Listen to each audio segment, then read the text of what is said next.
This is NAIA Football with Dannelly and Donley. Film review of NAIA football games is brought to you by Huddle. Huddle connects us with the teams so we can see all the coaches' game film and give you in-depth analysis on NAIA football. This program also airs on the Urban Edge Network. Download the Urban Edge Network app for all the NAIA championship events, regular game days, and a whole lot more. You can see all of the NAIA on the Urban Edge Network. Download the app now. This program is part of all the great coverage on the VictorySportsNetwork.com for all the latest in NAIA football and other sports. Check out VictorySportsNetwork.com.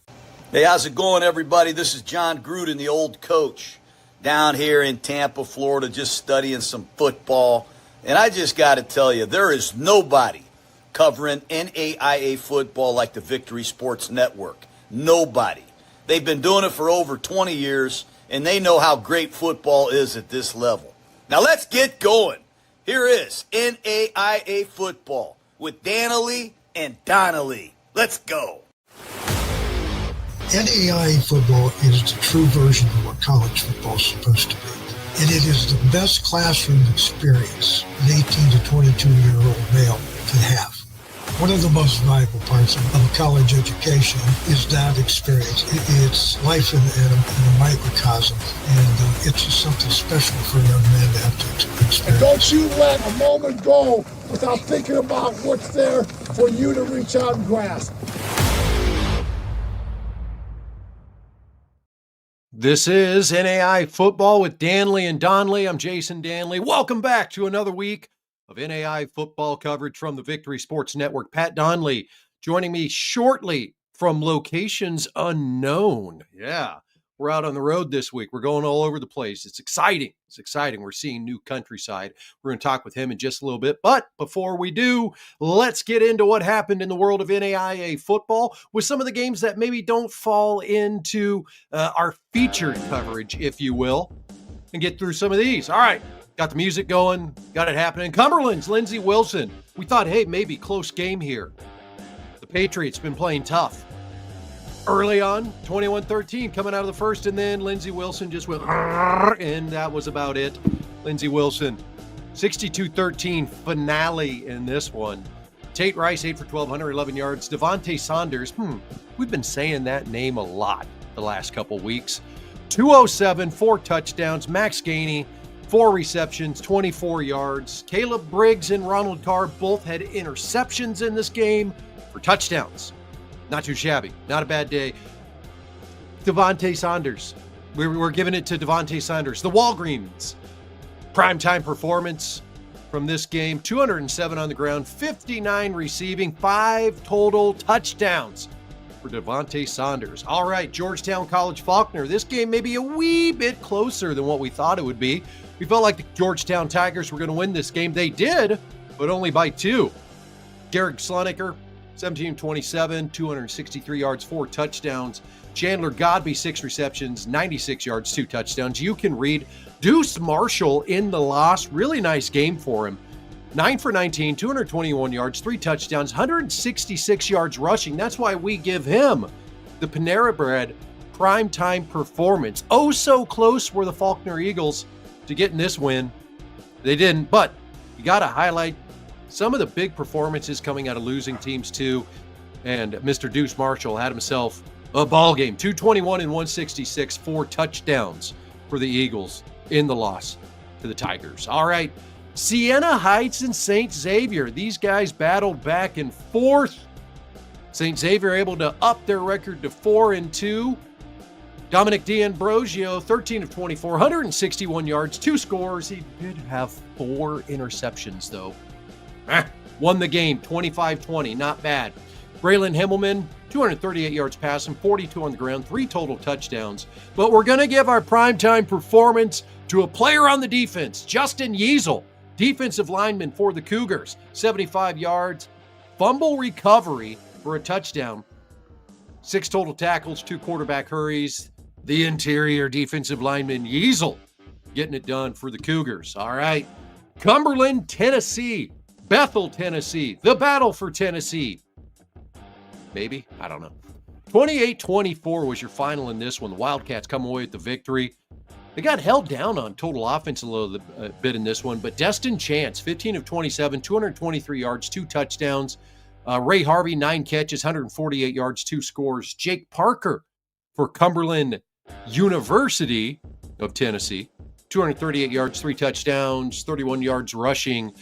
We're going to give our peak performance to a defender in this one. Darian Lewis from Bethel University, 16 tackles in this game, had a tackle for loss, and got himself an interception in this game. Darian Lewis, your Chick-fil-A primetime performance. Marion, they get the victory. They almost kind of, here you go.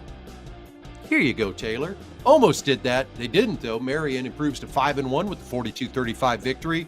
519 yards of total offense for Marion. The Trojans, 488. Keegan LaBelle carried the ball 29 times for 236 yards. LaBelle becoming a workhorse for Marion. Tristan Polk, 238 yards through the air, 2 touchdowns. This is like the Nathan game. Nathan Parker, 27 carries, 107 yards. Nathan Munson, 2 receptions, 131 yards, 2 touchdowns. Not a bad day for Nathan Munson. Catch the ball twice, score twice. They do lose in this one. Another game that we were looking at yesterday, Dakota State gets the win over Dickinson State. Dickinson State on a little bit of a slide now. Trey Heddick, 299 yards, 2 touchdowns. Malik Ford, 13 receptions, 174 yards, 2 touchdowns in this one. Marcus Sanders did throw for 351 and 4 touchdowns with an interception. I believe that's it. Yeah. We'll get into our featured games here momentarily.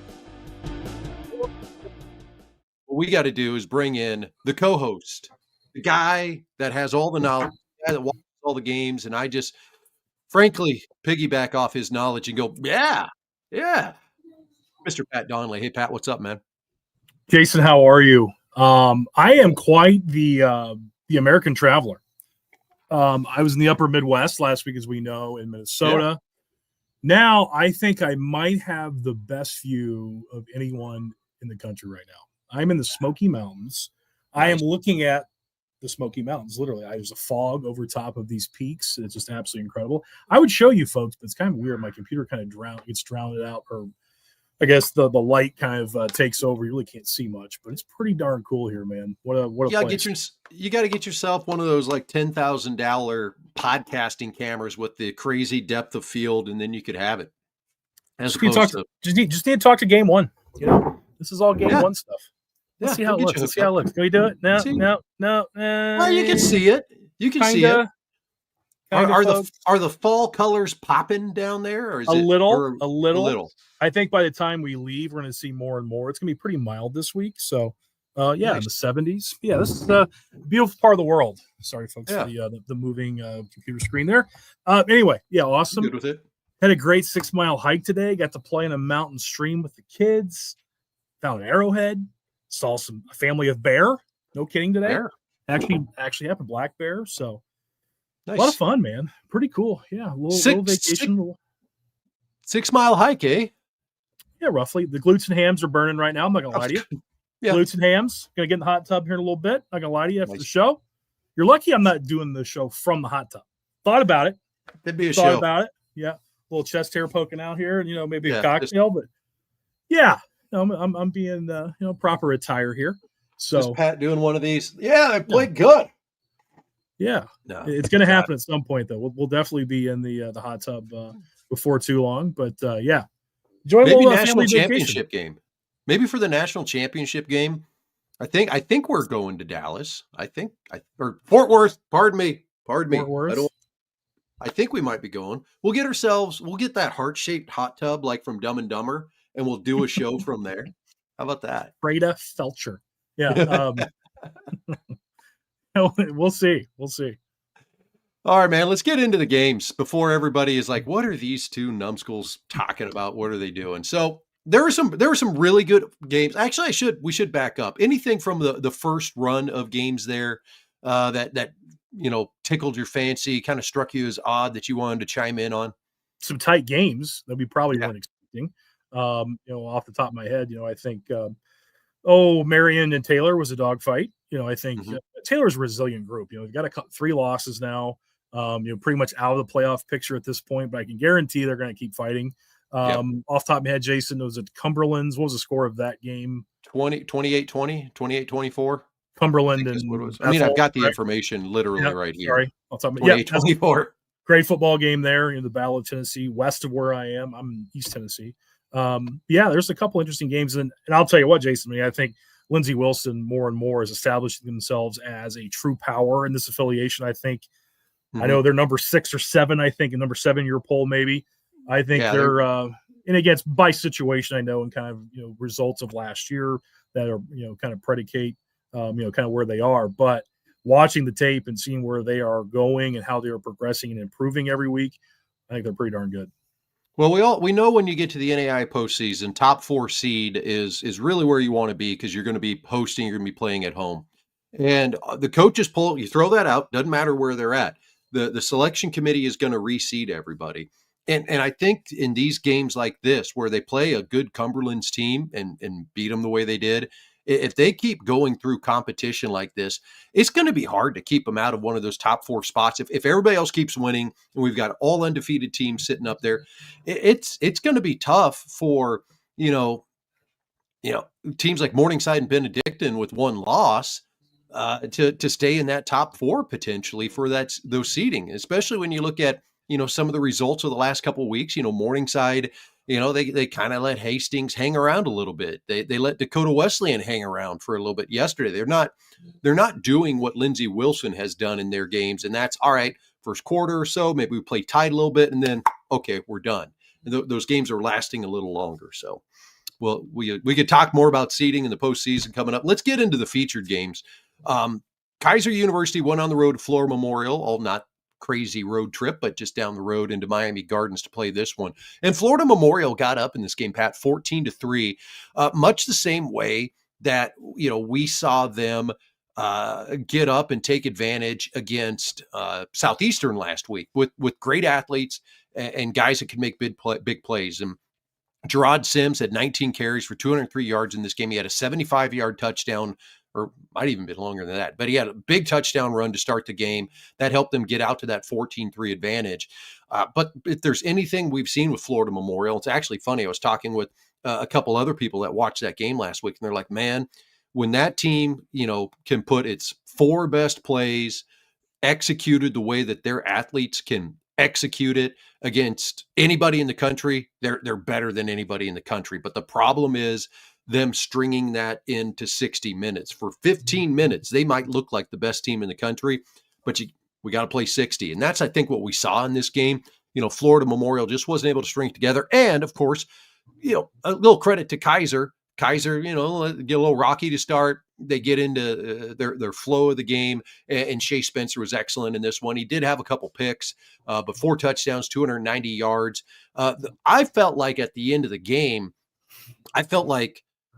Kaiser ran the ball really efficiently, really well. They got first downs running the football when they needed to. And then you look at the total statistics and you're a little bit like, oh, wow. I guess, leading rusher only had 58 yards. He did have 2 touchdowns. Miller had 49 yards on 18 carries. It just felt like it was better than that. But they were converting 2nd and 3s, 3rd and 2s, getting first downs, getting back to a 1st and 10. And then Spencer was finding guys like Elisha Edwards, who had a touchdown catch in this game. Dallas D'Souza had a touchdown catch in this game. So Kaiser, again, proving why they're the number 2 team in the country. They weathered the storm, and then they were able to pull away from Florida Memorial in this. But don't take your eye off Florida Memorial, in my opinion, Pat. I think they've got the horses there, to continue to win games and to make some noise in the Sun Conference. Yeah, there's no doubt. I mean, they're incredibly talented. We watched the game last week against Southeastern, and they won that football game. I mean, again, like you said, they'll put plays together that are as impressive as anyone in the country and as explosive as anyone in the country. And I love Sims. I think he's a fantastic player, dynamic player. And they've got dudes on the outside. Holly is a guy that's tremendous on the outside. And Wiggins is the big, strong guy that delivers the ball well and really throws the ball, pretty ball, like we talked about last week. And, we know how good Kaiser is, but I mean, they're, Florida Memorial is very competitive in this game. It's a shame they're probably sitting here at 2-3 and have some other big games coming down the pike that are probably going to be a real challenge for them to win. At the same time, there's something to build on, and hopefully it's something for the future in this program because you're seeing some really good things, and there's a whole lot of talent there. I was just going to say, in watching the game yesterday, going back to your point about Wiggins, I'm impressed by him. He's got a big arm. He's 11 for 24 in this game, but I was impressed when Kaiser did get pressure on him, where he just didn't flat out like just run all over the place and scramble. He did a good job stepping up in the pocket and then, taking on some pressure there and throwing a ball that maybe that didn't get completed. He's a nice looking quarterback for Florida Memorial. Mm-hmm. Flipping over to the Kaiser side, they've been there and done it. We all know it.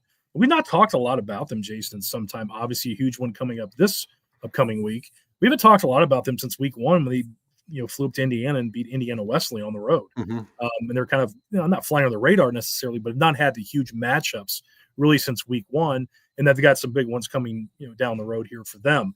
But we know who they are. We know the players. We know the tradition, the short history, but tradition of that program. And they're battle tested. And a winning quarterback like Shea Spencer behind center, they got a shot in every single game, and they're going to make another deep run. I guarantee it. And this is a big one coming up for them here next week. Yeah, and I don't want to make it sound like I've got like this Shea Spencer love fest, but I'm not real concerned with what he does in a couple of these games that he's played this year, like against Indiana Wesleyan. Yeah, and guess what? He stepped up, had a huge game, performed the way he did. How he does against some of the teams in the conference that it honestly just seems like Kaiser will beat those guys. I'm not real concerned. What I want to do is I want to see, all right, big game, St. Thomas, how do we do? Okay, big game Southeastern, how do we do? And traditionally, when Shea Spencer has been a starting quarterback for Kaiser, he has stepped up in those situations and performed really well. So we'll get into it later on here in the show with the big game that they've got coming up this week. But featured game Kaiser over Florida Memorial. My love fest continues. Shea Spencer, 19 for 20, 4 touchdowns, 16 yards rushing. Our American Diabetes Association primetime performance. All right. We knew we were watching this one. This was the top 25 matchup. This was the one that we were zeroed in on last week. It was the only top 25 matchup on the schedule. Carroll College going on the road to Dillon. And we knew, Carroll's a tough team. Carroll's going to go out there and compete. We felt like Montana Western at home. They've kind of had a couple weeks to right the ship, figure out some of the things that maybe didn't go right for them in that Montana Tech game. Felt like they were going to get the win. You watch this game, Pat. Give me your thoughts.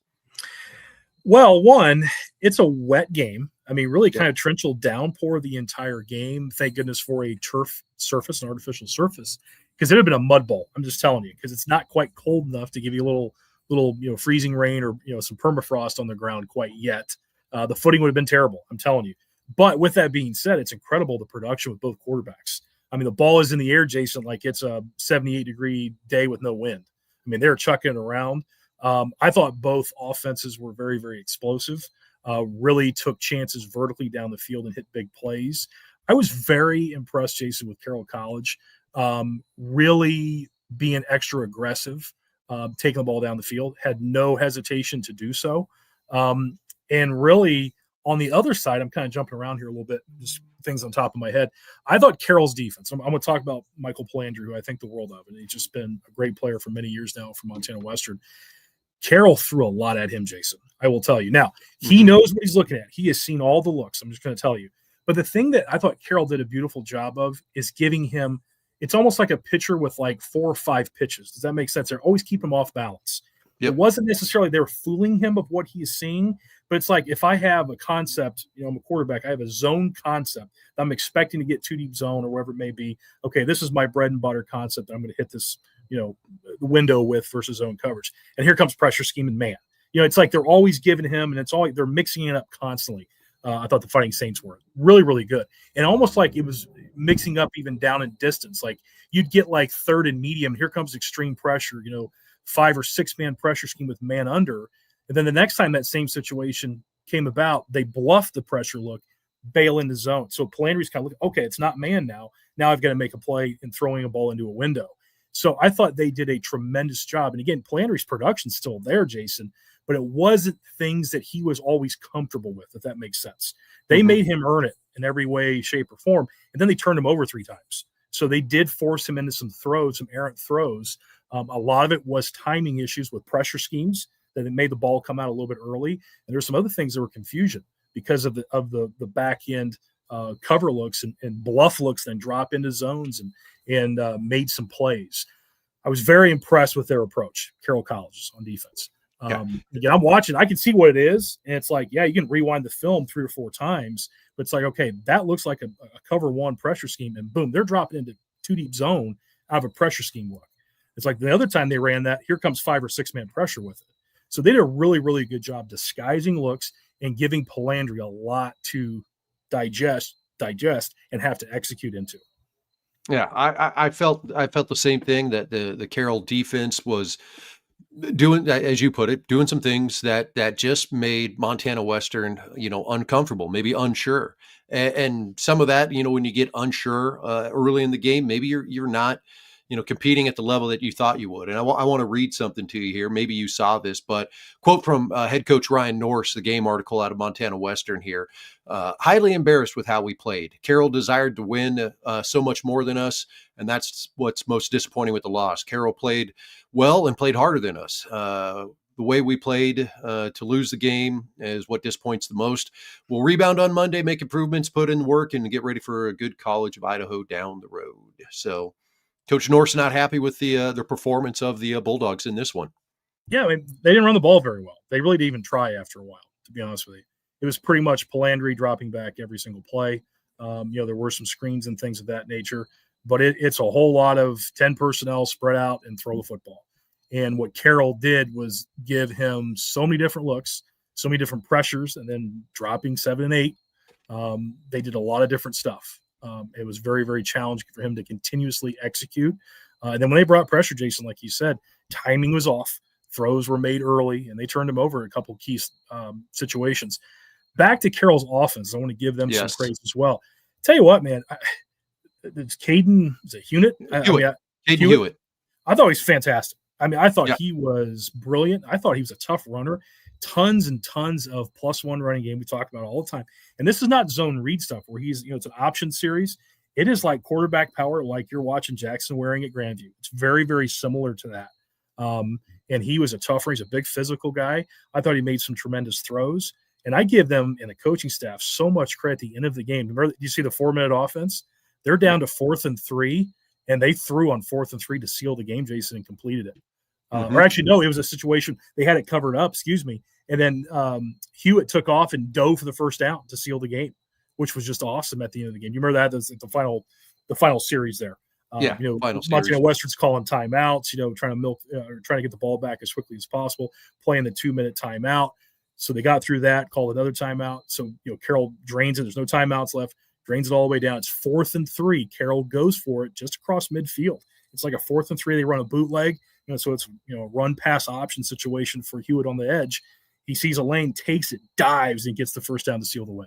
I mean, pretty cool. And again, I think that's what, the Montana Western group was talking about, in that Carroll wanted to win the football game, Jason. They threw haymakers. They did everything in their power to find a way to win the game, and they definitely won it, no question.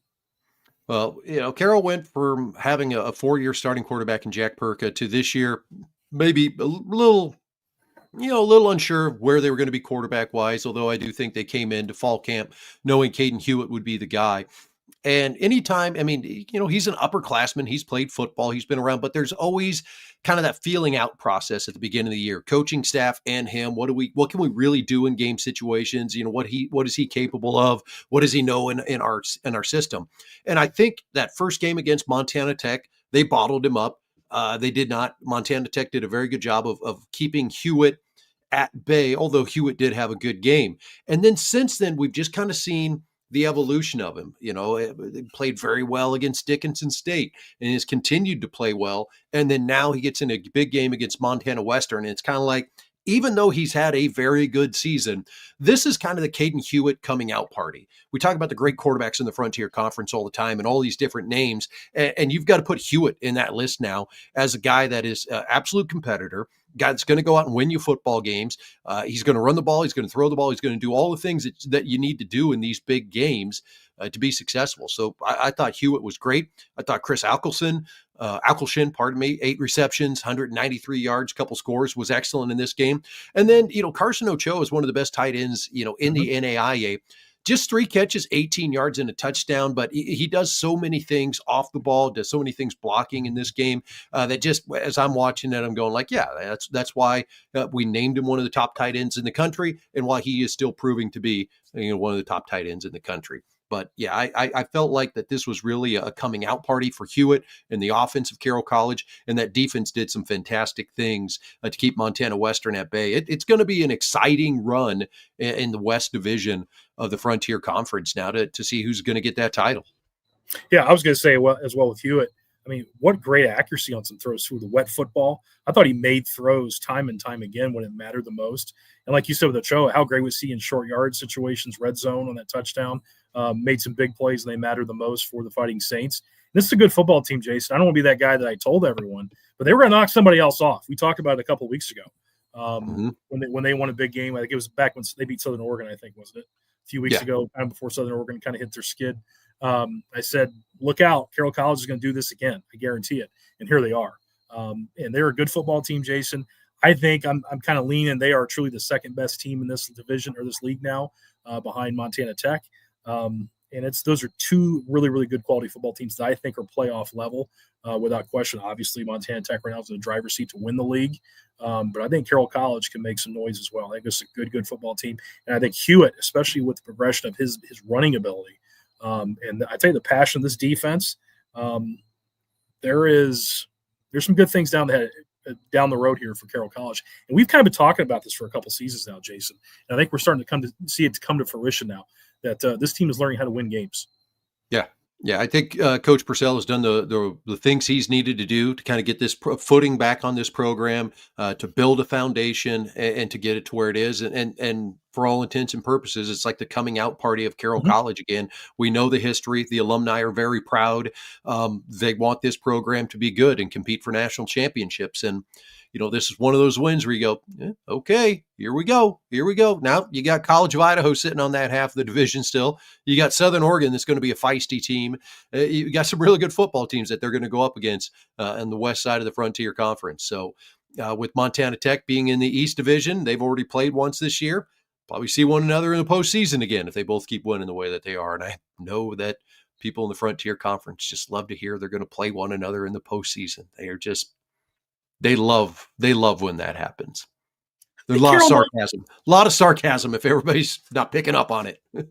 I know I'm getting old. Who did Carroll knock off a couple weeks ago then in the East? I know it was a big game, Jason. I'm trying to think who it was. They beat Dickinson State. Dickinson State, right. Okay, that was one. There's somebody else I thought too. I mean, they're sitting here 5-1. Another big ranked opponent they beat. Who am I drawing a blank? I'm drawing a blank here. Hold okay, on. We'll figure it out. I'm sorry. It's amazing. The information in front of us. There's somebody screaming right now. Yeah. So beat Northern, lost Tech, beat Dickinson, beat Rocky Mountain, beat Arizona Christian, beat Montana Western, and then they've got Simpson next week. Yep. Oh, sorry. Then Southern Oregon, College of Idaho, Eastern Oregon. So schedule sets up nice for them. Beautiful. Just played a big game. Get a home game against Simpson, go on the road to Southern Oregon, get a home game against College of Idaho, and then a home game Eastern Oregon. According to my schedule, that's what I have on my website. Right. Could be wrong. Who knows? So great game. I did miss one thing here though, Pat, that I want to bring up when we were having our talk earlier about where you're going to be putting your show from. When we were talking about the hot tub, the heart-shaped hot tub, Dave Zellen she sent a John Deere letter. She said something about me not listening to her. I don't really know. I wasn't really paying attention. That's one of the greatest lines ever in movie history. It's brilliant. It's so good. I love it when people actually get our references. It's great. All right, the guys in their mid-40s, the movie quotes. Yeah. So, It used to be like we were still kind of younger and the players would get our references. Now it's the dads. The dads are like, these guys are hilarious. And the players are like, they're idiots. What are they talking about? All right. Caden Hewitt. Primetime performance from the Urban Edge Network, 22 for 36, 349, 5 touchdowns, 50 rushing yards, and we give him the primetime performance. Okay, on to the craziest game of the weekend. Midland and Concordia. what happened? What happened here? So we've known, I've talked about like Midland, they're like right on the edge of being able to like compete in the upper half, and then they get kind of a loss in the season, and you're like, that wasn't good, but they're still a good team. And then against Concordia gets up in this game 38-7 in the third quarter. 38-7, 11:20 left in the third quarter of this football game. If you're watching this on TV, you shut it off, you go someplace else. The Warriors come back, score 21 in the third, 17 in the fourth, and then twice in overtime to get a 60-52 win. Now, if Midland would have actually held on at the end of regulation, they were actually up 45-38 in this game before Concordia scored late to make it 45-45 and force overtime. Brody Johnson, outstanding in this game, 37 for 60, 424 yards, 7 touchdown passes, and just 1 interception in this game. Great second half by the Warriors to get this victory over Concordia. And Concordia, you're just like, what happened? Like this is a home game. You're coming off of a big game last week against Mount Marty where you saw, hey, we gave up a lot of yards. We got to tighten things up here a little bit. We got to defend the pass a little bit better. And now in back-to-back weeks, they've been shredded. Getting the ball thrown against them here. Brody Johnson this week, Rugby Ryken did it last week for Mount Marty. So Concordia's pass defense really really having some issues in these games, holding teams at bay and not allowing them just to throw the ball all over the field. Kevin Adams, 5 catches, 114 yards. TJ Covington, 9 receptions, 93 yards for the Warriors in this one. Also had 2 touchdowns. Concordia had it up 38-7. You just kind of got to maintain through the third and fourth quarters. You're at home, try to get this victory. And this is a loss that hurts a lot. I was really feeling like, we had Morningside still sitting undefeated in the conference. We had Concordia sitting undefeated in the conference. All right, Dort sitting undefeated. Here's your top 3. We're going to watch them compete, duke it out the rest of the season. And then Concordia drops this game.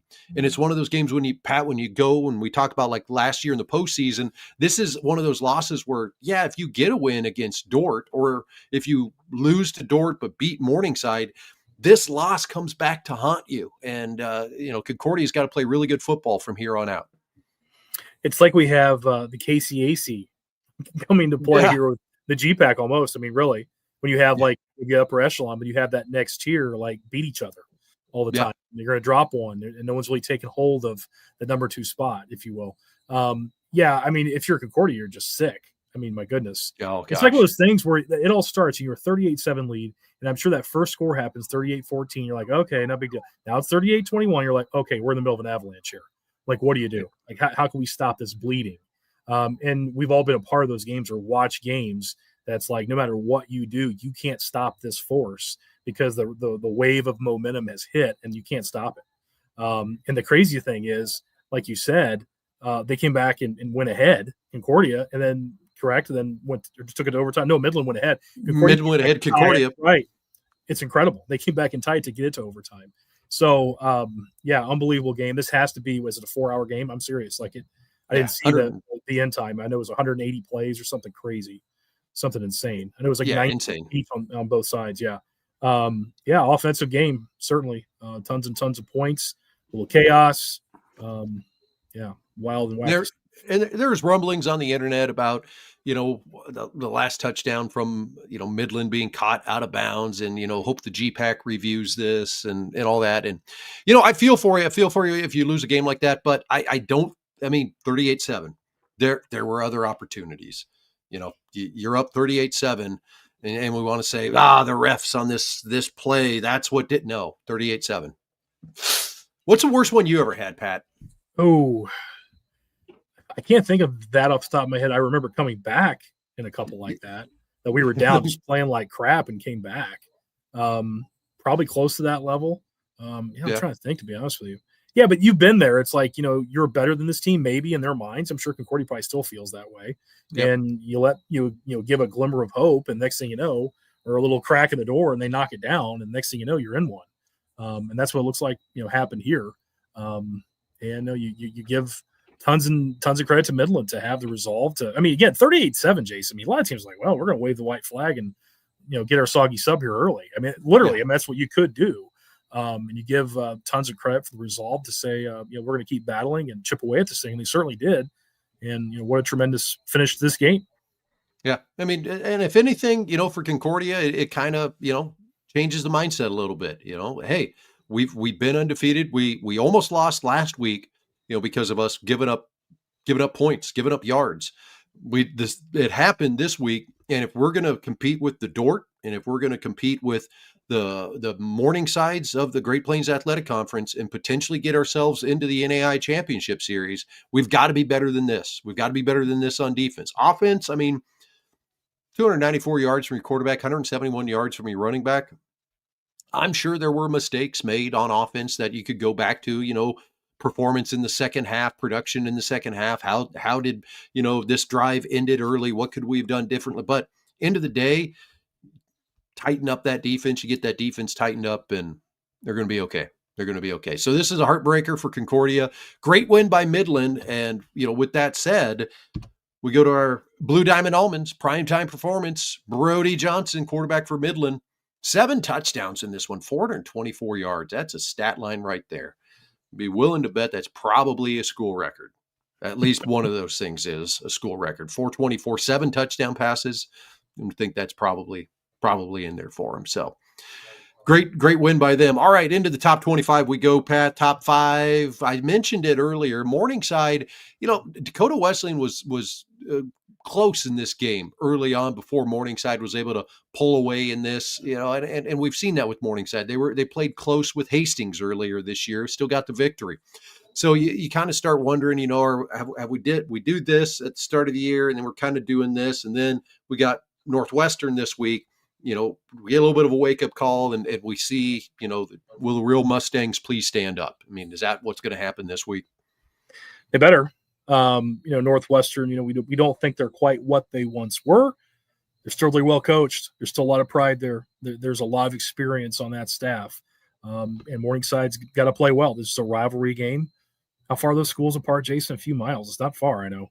It's Orange City and 45 minutes, I think. Yeah. So, this is a rivalry game, and that matters. It doesn't matter what the records are, the current situation with each team. A rivalry game is still a rivalry game. And, Morningside's got to play well, no doubt. Yeah. And you figure, Morningside Northwestern, this would be a featured game in most senses. But this year, with the way things have gone for Northwestern and the early losses, it's not really on the big radar for this week. But Northwestern, very nice win this week, over Briarcliff, 28-0. A game that was delayed due to an accident involved with the bus. I didn't go back to get all the details, but it's supposed to kick off at 1:00. Northwestern ended up playing at 5:00 because of the delay with the bus there. All right, spots 6 through 10 here. Lindsey Wilson, Tech, Montana Western. We've talked about these. St. Thomas, gets the win over Warner. Warner was a team I felt like in the Sun Conference that we'd see a little bit more out of early on, but they're still growing there. And of course, Campbellsville had the bye. Spots 11 through 15, Dort gets a victory over Waldorf. Good to see Waldorf put points on the board. They went several weeks without doing that. Ottawa, Arizona blanks Texas College. And then, of course, Carroll getting that win over Montana Western. Now, you've seen the top 15 now, Pat.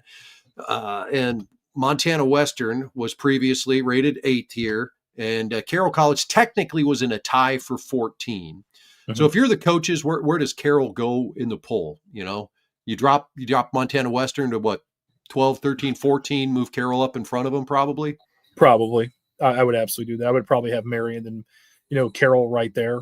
Yep. Ottawa, Arizona is undefeated. I mean, yeah. I think Carroll's quality, man. I think they're very, very good. Just like I think, the world of Indiana Wesleyan's played really, really good teams. Their 2 losses are 2 of the top probably 10, in my opinion. Those are 2 losses Indiana Wesleyan's, and I think they're very, very quality as well. There's some big games this week. Obviously, we're going to talk about here momentarily. I think we'll make things a little bit more clear moving forward. So then we've got Concordia. Their loss to Midland. That's going to drop them in the poll. Southeastern just puts it on Thomas of Georgia. Everybody's put it on Thomas of Georgia this year. Georgetown gets that close win. And then Texas Wesleyan, a game that we kind of had as hey, keep your eye on this game. They handled Louisiana Christian in this one. They get the 61-28 win. It's a good win for them. They play a pretty good Mary Hardin Baylor this week. We'll talk more about that here in just a little bit. Then we get into Idle Central before Olivet Nazarene beat Defiance, and then St. Francis beats Madonna in this one. So you look at, Olivet Nazarene, a chance to move up in the ratings the next couple weeks here, as teams in front of them are going to be playing really good competition. You're going to see some potential losses there. Teams drop back, and they've had to play Defiance and Judson. They could be sitting at 5-1 in a couple weeks here, and sitting in the top 20 almost. There's no question. And I tell you what, they got some big games coming down the pike here, and all of that. They win the games they're supposed to, Jason. They're in the driver's seat. They really are. And they still have St. Francis. They still have St. X to play. There's some big games to play for them on that west side of the Mid-States Football Association to really, give them every opportunity to make a run at the postseason. Pretty darn good team. They prove it. Keep in mind, Olivet Nazarene's 4-1 because of, they're 4-1 because of a 4th-and-1 at the 1 that they couldn't get punched into the end zone. They punched that into the end zone against Indiana Wesleyan.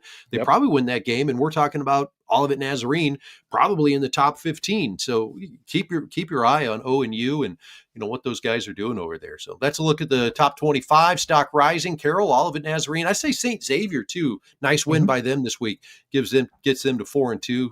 All these teams. Granted, Carroll, they've been rising. They're in the top 15. They could be pushed up further than that. Olivet Nazarene keeps winning the games they're supposed to. And that St. Xavier victory that they had over Siena Heights, it may be a little bit of an ugly victory, but it's a victory. And, the Cougars are 4-2 as they head into conference play. Yep, getting hot here at the right time, going into conference play like you mentioned. Absolutely. All right, let's get into it. The Victory Sports Network NAIA Football Top 25 comes out tomorrow morning. Doing some work on that here tonight before I'll get it posted. You'll see it when you wake up tomorrow at victorysportsnetwork.com. Top NAIA games of the week. We got 8 games put together on the slides here. We'll go with this slide that if this was these are the best games of the week, this would be a pretty good run of games here. You got Marion at St. Francis. You got Peru State at Grandview. You got Mid-American Nazarene going to Baker. Mary Hardin Baylor going to Texas Wesleyan. That D3 matchup. Now, Mary Hardin Baylor is currently sitting 2-3. I think they just fell out of the D3football.com top 25. So this is a quality football team, Mary Hardin Baylor, that Texas Wesleyan is going up against. And Texas Wesleyan has not dodged anybody this year. One of their losses being to University of Texas Rio Grande Valley, an FCS school, and Lindsey Wilson. And then now they're playing Mary Hardin Baylor. So credit to Texas Wesleyan. Be a little more battle tested as they go through conference play here and then potentially get into the NAIA Championship Series. But bunch of good games up here, Pat. Yeah, obviously the Franciscan Bowl is something that I've had tons of familiarity with and experience with. It's a great rivalry. It really is. There's schools that are an hour and 45 minutes apart, same recruiting base, both Franciscan schools, hence the name Franciscan Bowl Trophy. Classic game. Ted Karras and Coach Adam Sherman have coached together a few times. Coach Sherman was his Coach Karras' offensive coordinator at Marion, his first stint there a handful of years ago when the program started. So there's a long history with the coaches and a long history of this rivalry that started back in 2006 or 7 now off the top of my head. Both teams have won 2 national championships. This is a special rivalry. And been a part of it for many, many years. There's nothing quite like it. If there is anything in the Mid-States Football Association larger than this one, I don't know it. I think from a rivalry standpoint and the implications that usually this game has for postseason, conference championship, those type of things, this is a big one. So, and I think these two teams are hot right now, both playing very, very well. Obviously, Marion beating Indiana Wesleyan a week ago or 2 weeks ago now. And then, St. Francis is rattling off some good victories, beating a good Taylor team a week ago and, beating Madonna with a lot of points yesterday. I think both teams are flying high right now. So I think they're both at their best going into this Franciscan Bowl for this season. So it's going to be a lot of fun. At St. Francis, first time in 3 years it's in Fort Wayne. For some reason, how the schedule worked out, it's that way. And I do think that's an advantage St. Francis, no question. I think the home team, it's at least worth a field goal maybe, the home team. In this series, I've always found that in my experience. So I think that's a very good advantage for USF in this one. I might be stupid. Hold on a second. It's at Marion. Oh, it's at Marion. It's at Marion. This is 3 years in a row at Marion. I swear to you. Is it really? It is. It is. I actually think had it's a dad. impossible. I had a dad of one of the St. Francis players like send me a message like, "Hey, I'm not complaining, but like, why are we going there again?" I know. And I'm like, "Oh, but There's so, and there you I've go." been involved with the scheduling a little bit with the Mid-States Football Association over the years, and it's so bizarre. Like they have it's like the cycles of the schedule, like because they went from the east to the west, these two teams, and I bet that had something to do with. This is the third consecutive year this game being played in Indianapolis, and that's a huge advantage now for Marion. I'm going to say it. It My really bad. is. Hey, everybody, that's wrong. Yeah, I mean, look at the game 2 weeks ago against Indiana Wesleyan. That was a big deal. That was at St. Vincent's Health Field in Indianapolis. Yeah. That's a tough place to win, Jason. I'm just going to tell you. Yeah. I mean, I've been a part of very few wins there. They're really hard to play against Mean and Marion. St. Francis did it last year. They really outplayed the Knights last season. Kind of a miraculous, drive and great field goal to win the game late.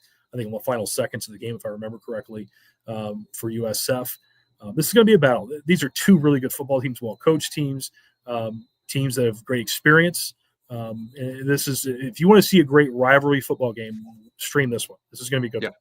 Going to be a great one. My short thoughts on it, just watching these teams play the last couple of weeks. St. Francis, they got to get things going on defense if they're going to hang in the game with Marion. They can't, allow the points that they have allowed the last couple of weeks and not expect that Marion's defense is going to hold down their offense. They've been outgunning people. They've been outscoring people. It's going to be a lot tougher against Marion. Peru State Grandview, that's a Thursday night game. 4-2 versus 5-0. Peru State went out, got beat 70-30 by Benedictine. I kind of have a feeling where this game's going to go, but Peru State to me has maybe been a little inconsistent this year. And with this being a Thursday night game, they have a week and a half to prepare for Grandview. Keep your eye on this game. I think it's going to be a really good one. I think Grandview is going to get the victory, but I think Peru State's going to come in more prepared for this game than maybe they were that Benedictine game earlier this season, and we might see a few things out of them. Grandview 31, Peru State 7. Peru State scores with 4 minutes to go in the fourth. There you go. It's a Grandview game, bud. Yeah, yep, exactly. They don't blow anybody out, but it's domination. Yeah, get up 17-0, a quarter and a half into the game, and then it's 17-0 until the fourth quarter. They score another touchdown. They give up one 24-7 final. That's it. It's not sexy, but they do it.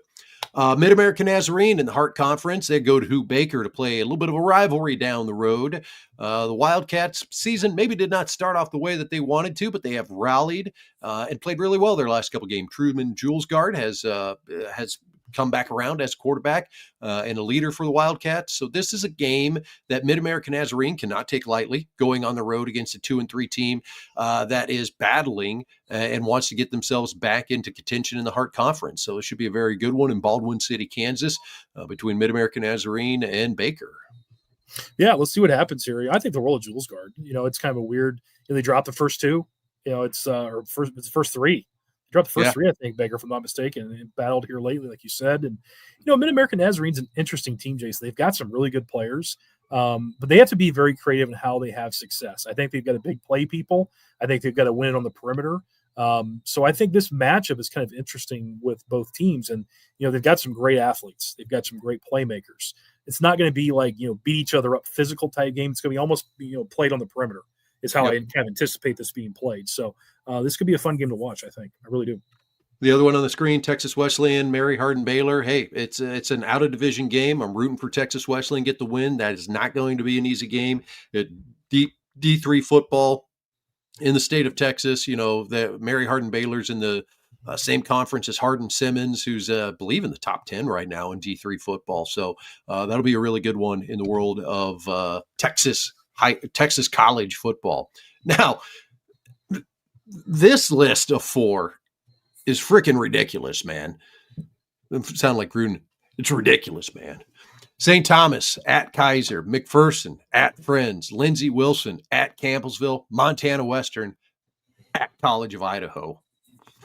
Yeah. After this last week where we only had one top 25 matchup, it's kind of like, woosah, cleanses the soul. Here we go. Time for some football. we have a lot to do. I think we had the bye week this week, Yeah. to be honest, with like many of the teams in the Midwest. Yeah, there's some huge ones. Yeah, it's some undefeated football teams, man. We do. Yeah. It's going to be good football. Good football. Right. Yeah, I mean, where do you want to start? I mean, I think the Florida We'll teams just go. We'll just go right around. St. Thomas, Kaiser. St. Thomas has been waiting for this one. I mean, we've talked Yep. about it. You know, I think the world of Kaiser, we've not talked a lot about Kaiser since week 1, like I mentioned earlier, when they beat Indiana Wesleyan in Marion, Indiana. This is, what is perceived to be the top 2 teams in the Sun Conference, which has kind of worked itself out this way at this point since Southeastern dropped 1 to Florida Memorial last week. These are the top 2 teams, Jason. It's going to be interesting to see what happens here. I'm looking forward to it. I think Kaiser dominated this game last year. We were really hoping for it to be closer than it was a year ago, and it really wasn't. So has St. Thomas closed the gap in a year? Time will tell. And I think that's what I'm looking for is the physicality gap closed. Yep. That's kind of what I'm looking forward to most, because Kaiser just, I think, beat St. Thomas up last year. We were kind of thinking that would be closer. So there's that one. I don't know if you want to touch on anything there with this game in particular. I'll jump in real quick. I'm with you. I think Kaiser, the way that they've played this year, they've ran the football in short yardage situations, especially against Florida Memorial. They're still that team. And they got Shea Spencer sitting at quarterback there. So that's a lot for St. Thomas to handle. Now, Keely Hazel has come along. Keely Watson, pardon me. Keely Hazel, that was a European model back in the 90s. In the girl you dated? 2000s. No, she was I would have dated Keely Hazel back in the day. People I do remember her. Oh, yeah. Yeah. I think she was actually in Yep, I remember. The soccer thing. Ted Lasso, she was in that, I believe, too. Anyway, Keely Watson. Wow. They've got Keely Watson at quarterback. He's a heck of a ball player, got a lot of weapons. I think ultimately, like you mentioned, it comes down to that physical nature up front. How's St. Thomas going to run the football? How's that defensive line going to handle the offensive line of Kaiser? It's going to be a great one at Kaiser University. All right, McPherson and friends. I feel like this is a game that, earlier this year, Friends had Evangel. They beat them 53-0. I feel more confident that this will be a better football game than that one was. I think McPherson's got some really nice offensive weapons, and I think their defense has really held teams at bay this year. And Friends is coming off of a 28-7 win over Ottawa, where maybe Ottawa did some things defensively that kind of light switch for the Bulldogs and their staff to go, okay, maybe there's some things that we can try and work against this vaunted run game that the Falcons have. I think it's going to be a great one in Wichita, and we're going to see 2 of the NAI's best against one another. From what I have seen in this league, Jason, I think McPherson's defense presents the greatest challenge to the Friends offense. I think from a personnel standpoint, they match up the best. Now, with that being said, there's still some schematic situations that you got to make sure you're dotting I's and cross T's. I again beat a dead horse here again. That you got to make sure that you're very, very detailed in your approach. The good news is it's a conference game. It's not like this is a playoff game and hey, here's the pairings and you got a week to prepare for it. McPherson has a plan for Friends. They've worked on it in the offseason. And I think their personnel is very, very strong. So now how do you go execute the game plan and how you tackle and how disciplined you are with your assignment-based approach? So I do think, not saying this is going to happen because I think the world of Friends, but I think McPherson's defense gives McPherson a very, very strong chance to win this football game. I'm just saying being competitive. I think they have a chance to win this game. I really do. And it's because of the defense. And like you said, McPherson offensively can make enough plays and big plays to score points. So I think, this is a game, and if McPherson, I just did the whole McPherson thing. No fear. If McPherson can get the ball back, enough to their offense, and be strong on defense and tackle well and be assignment based, this will be a good football game. The biggest thing I look at is since week 1, and week 1 is when Friends played Bethany College. So Bethany College had all summer to prepare for what Friends has got. They were never going to be able to match up with Friends. I don't care what scheme Mike Grossner was going to come up with for Bethany. He could spend all summer on it. Friends just going to have more horses than what Bethany does. Now, Since that game, nobody's had longer than 5 days, 6 days, whatever you want to say, to prepare for Friends and what they do offensively until this week when everyone had a bye in the KCAC. And then now we're playing a game this Saturday. So McPherson has had 2 weeks to prepare for Friends. I think that gives them a little bit of an advantage in this one, schematically, to come out and say, all right, we can work with this a little bit. We've seen this a little bit. If anything that they can simulate in practice, they've had a little more time to do that than anybody else in the KCAC has. Now, you say all that to say, well, yeah, but Friends has also had 2 weeks to prepare for McPherson. So I think Coach Harrison is one of the better coaches in the NAIA. I think he'll have his guys keyed up and ready to go. We're going to see a battle in Wichita. I'm going to go with the home team in this one, but man, if McPherson pulls it off, it's going to be for all the reasons that we just listed. Yeah, I wouldn't be surprised at all if McPherson pulls it off. I really wouldn't. I can guarantee you, Jason, the Bulldogs are going to be like, by Wednesday of this next week, they're going to be like, we're ready. We've seen it now for 12 straight days. I'm seeing the triple option. They've got the dive, they got the pitch phase, they've got the quarterback, they've got it all in their minds. They're going to have it all ironed out. Now they have to go execute against, the full speed, which you can't really duplicate. I don't care who the heck you are, you can't duplicate the speed that the Falcons run it at.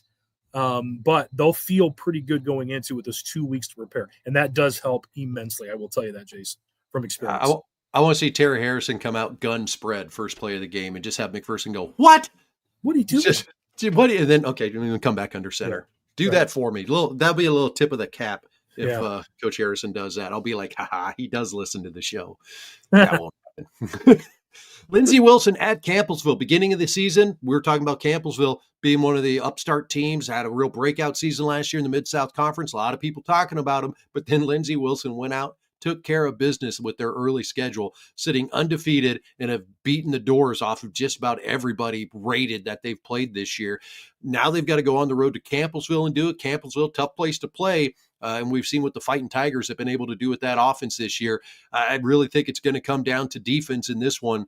If the Fighting Tigers can slow down Lindsey Wilson, or if Lindsey Wilson slows down the Fighting Tigers, I think this is a game that's going to be won defensively, because we know both teams' offenses are going to be being able to put up points. That's what I was trying to say.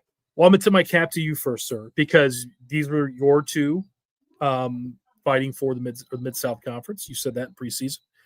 You've hit the nail on the head. I think this could be the most exciting game of any of that we've talked about. Exciting. Now, I'm not saying it's going to be well played, in that this could be a 45-42 game up and down the field. And like you said, I think the defenses are going to be the ones that are really, really tested. I have a feeling, I think Lindsey Wilson's defense is a bit stronger. That's just my feeling watching these two teams. But with that being said, Campbellsville can move the ball against anybody. I am certain of that. And I think being at home is going to help. And I think this could be a classic game. I think it's going to be high scoring. I think it's going to be at least in the 30s. I really do. Yeah. Maybe in the 40s. And it's going to be potentially down the wire. Now, with that being said, I have not seen anyone thus far outside of Kaiser, Grandview, and throw maybe Montana Tech in there, that I think is on Lindsey Wilson's level. That's just my opinion, what I've seen thus far on film. And that's including Campbellsville. Now, I love Campbellsville. I don't think they're quite at Lindsey Wilson's level. Now, with that being said, any given week, right? Any given week, a home game, the Tigers are going to be jazzed up for this one. There's no doubt. What an opportunity for them in their barn. Anything can happen. But I think Lindsey Wilson's a better football team, but it's going to be a heck of a game. There's no doubt. And I certainly give Campbellsville, call it the puncher's chance, no doubt. I mean, I think they can beat anybody in the country in a given day. There's no doubt. Yeah, it's one of those games that I could give a prediction now. I'm going to say, Lindsey Wilson 42-35. Talk to me tomorrow. I'm going to convince myself, hey, Campbellsville, I think is going to win 38-31. Talk to me Wednesday. I'm going to be like, but Lindsey Wilson, the way they run the football, 42-30. And then Thursday, I'll be like, Campbellsville, they're going to have this game at home. Can't forget that. And I'll go back and forth all week. Whatever prediction I make and I put out there publicly in my article Wednesday and around the nation, that'll be the one I go with. And inevitably it will be wrong.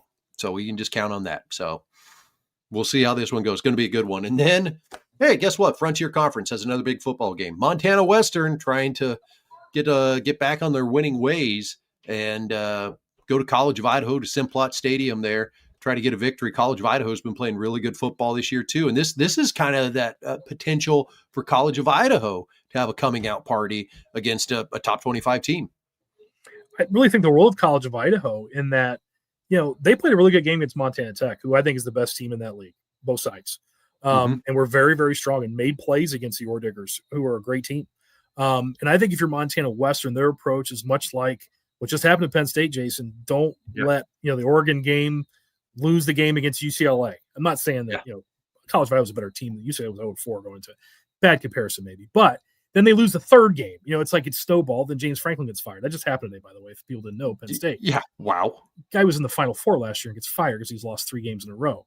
But I can tell you right now, losing that Oregon game made him lose 2 more in a row. So if you're Montana Western, you can't allow the Carroll College loss to carry over another week. That is my point. That's what I'm trying to get to. I'm drawing the comparison to Penn State. Here we go. You know what I mean? Yeah. That's why I'm getting at. Montana Western's got to turn that page. They didn't play their best football, according to what they feel, the press article and all that. I think they played pretty well, all considering. I think Carroll maybe wanted a little bit more, but you can't allow that to carry over another week against another very good quality football program.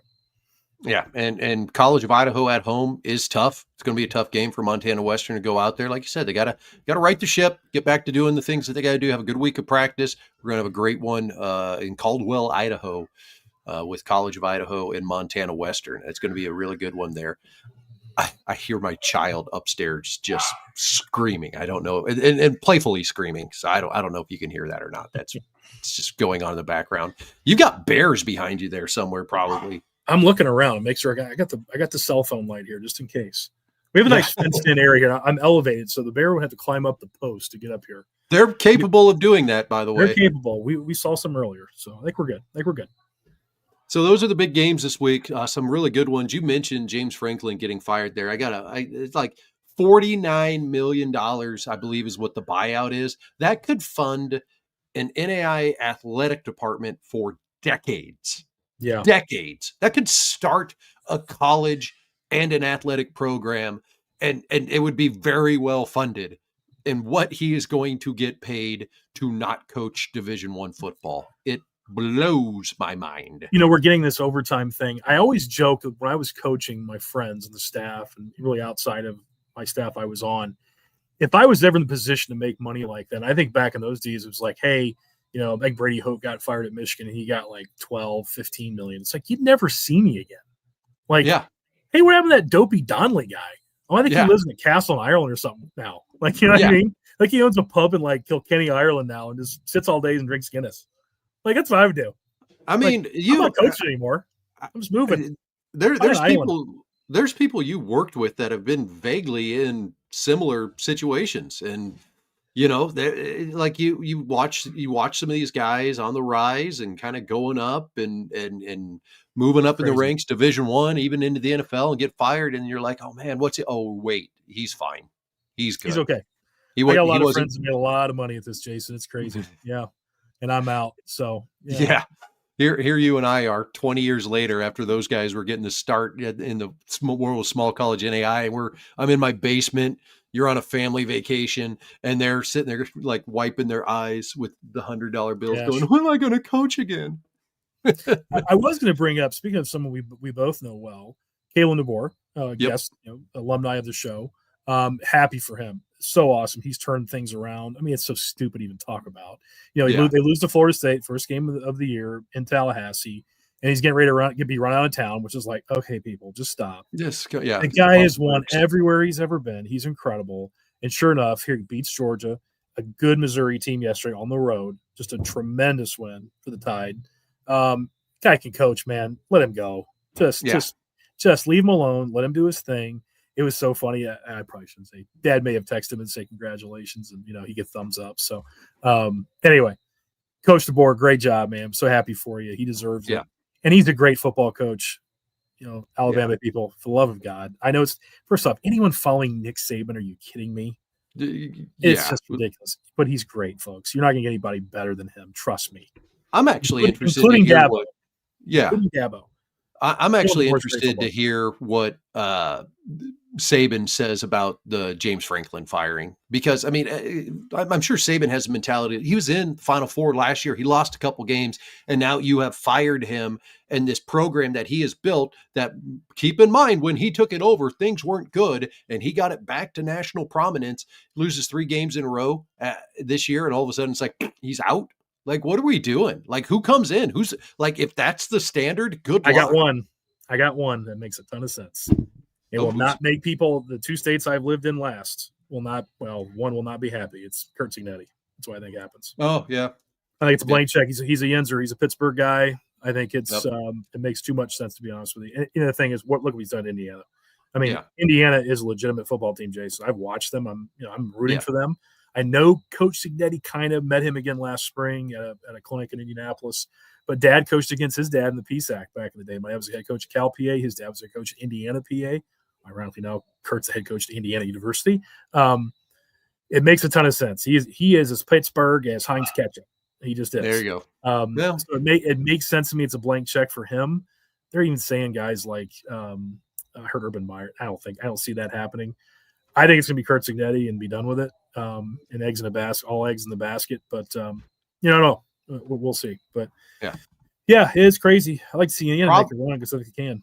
Yeah. Problems at the NAIA level, thankfully, we don't have to worry about. Usually if there's a mid-season firing, it's personal reasons. It's stuff like very rarely do you have somebody starts off the season bad and they let them go. It has happened. I've seen it happen. I've seen it happen recently, but definitely in this world, there's a little bit more humanity to it and understanding that, at these NAIA programs. And there's a couple that I would point out, and you could as well. There are some dudes coaching at this level that have coached at higher levels that are great coaches that I've listened to them talk. I've listened to the plan that they're just at programs that are always going to struggle to be really good and or even be average.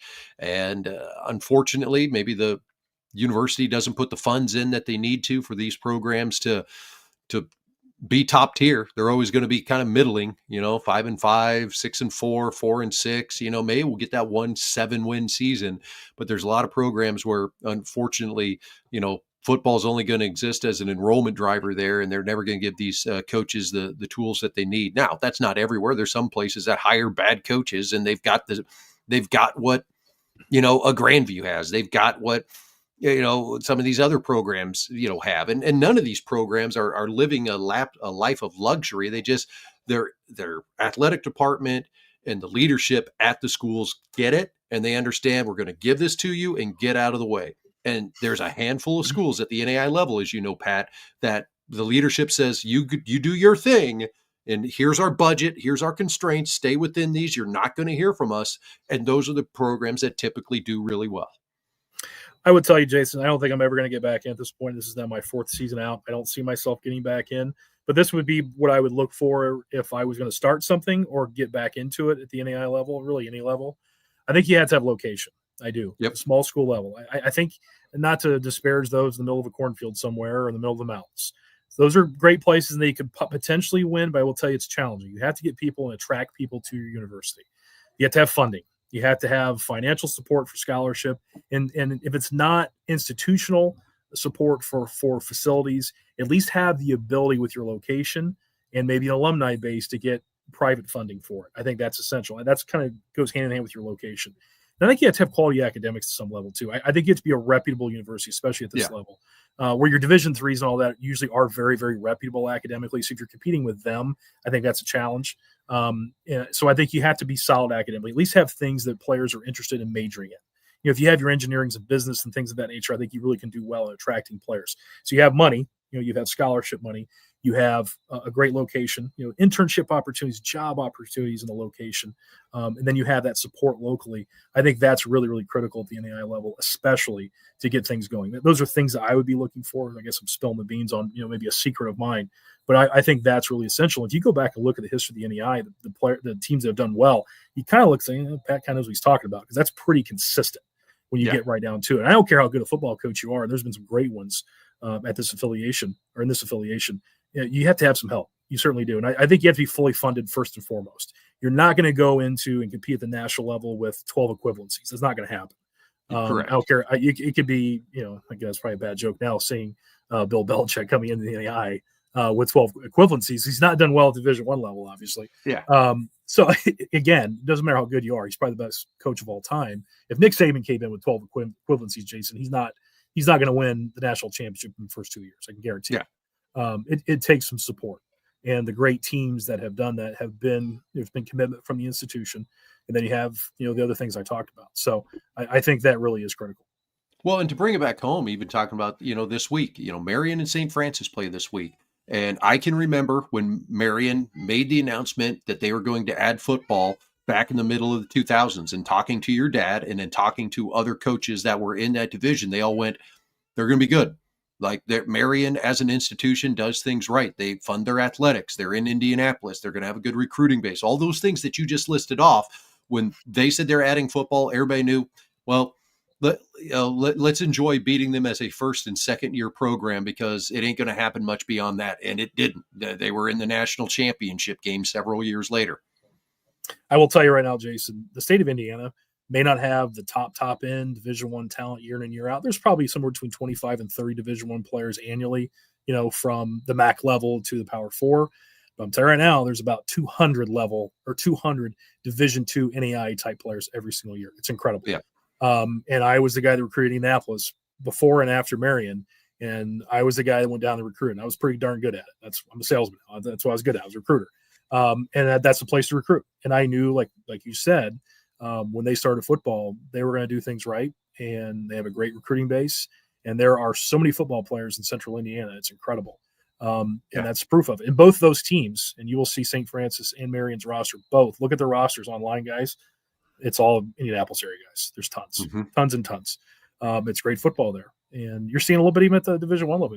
Indiana's got players from all over, I know. But they got enough big-time guys from the state of Indiana that are making an impact there too. Peyton Manning had a lot to do with that. I'm telling you right now they did. Or he did. And the Colts back in the 90s, because football is big in the state of Indiana now. And you're seeing it at all levels. So, you're right, Jason. Look, St. Xavier. When Coach Fem took over St. Xavier in Chicago, they don't lead the zip code, man, or the area code. They just don't. They stay in Chicago. You branch further than that. College of Idaho, that was a program. They're right Boise Metro, and a lot of they don't have as tight of a recruiting base as maybe a St. Xavier does. But now, you're a very attractive school because you're a private school right outside of Boise. You fund your athletic departments well. You do all the things that you're supposed to do, and you compare that to some of the other teams in that league, and you see. This with some of the teams in that league that we get up to third or fourth, that would do pretty good, and then we kind of the back end kind of drops out for a couple of years, and then we kind of get back up there again, and then the back end kind of drops out again. There's programs and institutions out there that the way that the school is set up, the way that the leadership is, that when you see them have that 6-4, 7-3 season, I get super excited for them because I know that took more work than maybe the work did for the coach that won the national championship that year to get to 7-3 at some of those schools. So Grandview, Grandview, Des Moines, great. Think about Lindenwood back in the day in the St. Louis Metro. Sioux Falls. I think Sioux Falls, South Dakota is a great place. Great place to recruit. Tough because you've got some other institutions in the area, but what a great place. I think the state of Montana is awesome. Carroll College is a private Catholic school in a beautiful city of Helena. I think it's one of the most gorgeous places in the United States. Those folks who've never been to Montana, what a beautiful place. And Coach Van Diest went there, but he dominated the state. They did a great job at Capitol High School in Helena, Montana, but they went all over that state, Jason. It was mostly a Montana-based team and had some of the most dominant players in NAIA history. And they did it. And they brought players in, and what a great academic institution Carroll College is. I think it's still rated the highest university from an academic standpoint in the state. Great engineering program, great school of business. It's a great private Catholic medical program, all those sorts of absolutely. Yeah. So, look at the history of the NAI. Those programs that have done very well to win at the national level, have those things. Let's talk about the teams in Florida, Jason. Location. Are you kidding me? It's a big deal. That's why you're seing the rise there. That's why you're seeing the Kaisers, the Tompias, the Southeasterns. You got Texas Wesleyan. I get juiced up when I see a team, as you put it, that's kind of out in the middle of a cornfield when they have a good season, because it's tough. And when you see those dudes really get it going, you look at Northwestern, they're kind of in the middle of a cornfield, middle of a tulip field, actually, if you would really want to get technical about the Tulip Festival in Orange City, Iowa, that people attend from miles around year to year. But Dordt, kind of the same thing. Sioux Center and Orange City, not exactly, the metropolises that they're going up against. So when you see the sustained success there, what's that tell you? They have great institutional support. No question. That location part of it becomes less of it because they have so much support. And you look at Dordt and Northwestern's athletics across the board, soccer, men's basketball, women's basketball, baseball, the student body is engaged, the community is engaged. They do all those things that's why they continue to be good. You got to have success across your entire athletic department. If you're just a great football team and nobody else in the athletic department is doing very well, well, guess what? In a couple of years, the entire athletic department isn't going to be very well because that coach, whatever they were doing, they're going to move on, and that's going to be the end of it. We've seen it lots of times at the NAIA level where, all right, they had a really good football and they're done. They're gone. But Lindsey Wilson's an outlier for me, man. You've been there, right? To Columbia? Yeah. Yep. I mean, what Coach Kleckner is doing there and across the entire, again, we going back to the thing, when you don't have location like you do in Columbia, Kentucky, when you have outstanding presidential, athletic director, institutional support, that's why it's possible. And if Lindsey Wilson didn't have that, it would be rough here. Yeah. And Lindsey Wilson, Marion, those are teams that did it right in adding their football program. They didn't just go, we need 120 male student athletes. Let's add football tomorrow. They went, no, we're going to do this. We're going to do this. We're going to fundraise for this. We're going to make sure we do this, make sure we got this facility. We're going to do this. And they did it right. They didn't just rush it out there and go, all right, enrollment's up. We got a little money. Let's see what we can do here. Yeah. Build a stadium on campus, which I think is also huge. Yes. Again, like you're talking about starting those programs. I think Lindsey Wilson started right on campus. Marion had a 2-year plan, I think, to build. It took him 2 years to build something on campus. But I think that's a huge part of it, too, because it shows the support to get the students there and have it on campus instead of playing a local high school, that's tough to do. Yep. You can't sustain that very long, typically. Yeah, no, I 100% agree. There's probably 20 schools we forgot to mention that have that great institutional support and all these things. We're just going off the top of our head here. So I don't need the hate mail going, why didn't you mention it? Because I have a tiny pea brain up here and I only am able to focus for so long. And we've gone an hour and 15 minutes on the program. And I can hear my child screaming over there. So I'm a little distracted and probably ready to wrap up the show because Pat's on vacation as well. I'm making the hot tub. Yeah. I did have just one, about 30-second for love of the NAIA story. I was thinking, and I want to hear this. I would love to get some emails on this of great travel stories. I was thinking as I was traveling to East Tennessee, I'm not saying this was a trip to East Tennessee, but it may or may not have been in this state somewhere that we were driving and playing a playoff game some time ago. It was one of those things, I'm the offensive coordinator. I'm thinking, I usually room with our O-line guy who's a run game coordinator, my best friends in the world, Trevor Miller. We were roommates together forever. Meatsy. The old Meatsy. He was the best.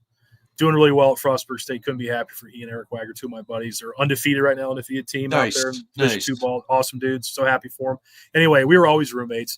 And this one time, it's like, we're staying somewhere. It's like, hey, guys, we got your own rooms. Like, hey, this is kind of nice. We got our own rooms, Jay. It's like, hey, mates, I love you, bud. Heck yeah. We want to listen to each other snore for once. We have our own rooms. Jason, I got to my room. We were in a rural part of maybe, the state of Tennessee somewhere. Get my own room. Open up the door. It's an outdoor entrance, Jason. Tells you, something maybe. Start things. There's also a portion of the hotel, Jason, that had caution tape around it. Another sign, another indicator. It's like, this could get real interesting. Okay. Here's the best part. Open up the door, Jason.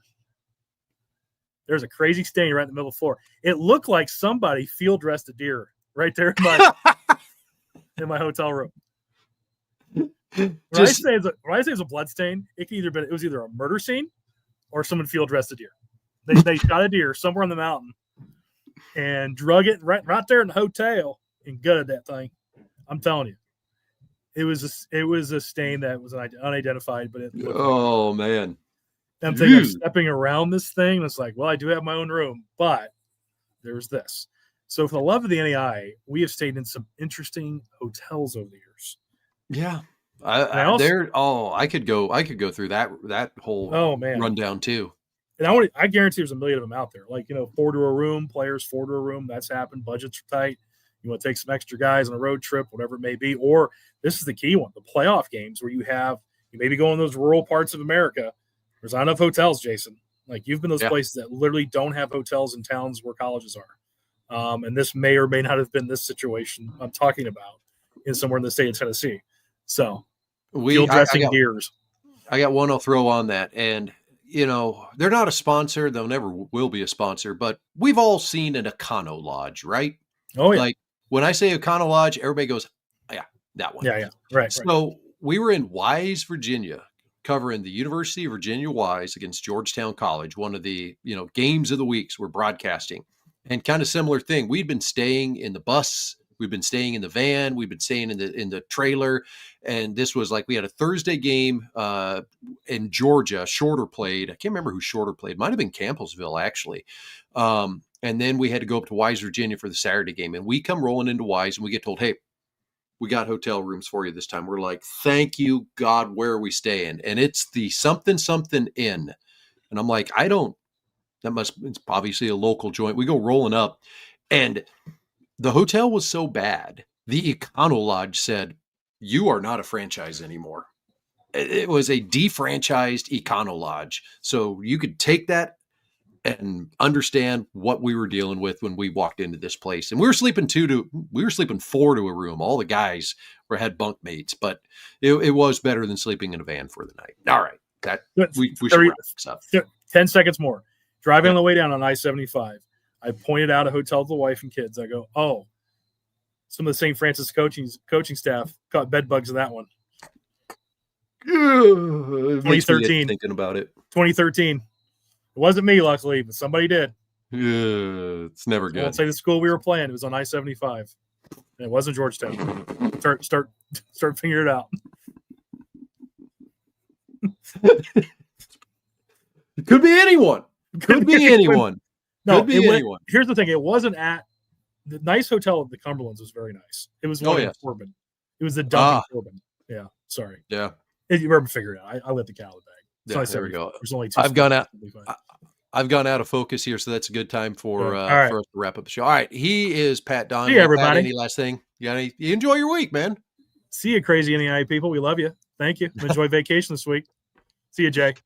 Pat Donley, Jason Dannelly. This has been NAIA Football with Dannelly and Donley. We're back next Sunday night, 7 o'clock Eastern, 6 o'clock Central, right here on the Victory Sports Network. Get on out there and enjoy some NAIA football. We'll see you, everybody.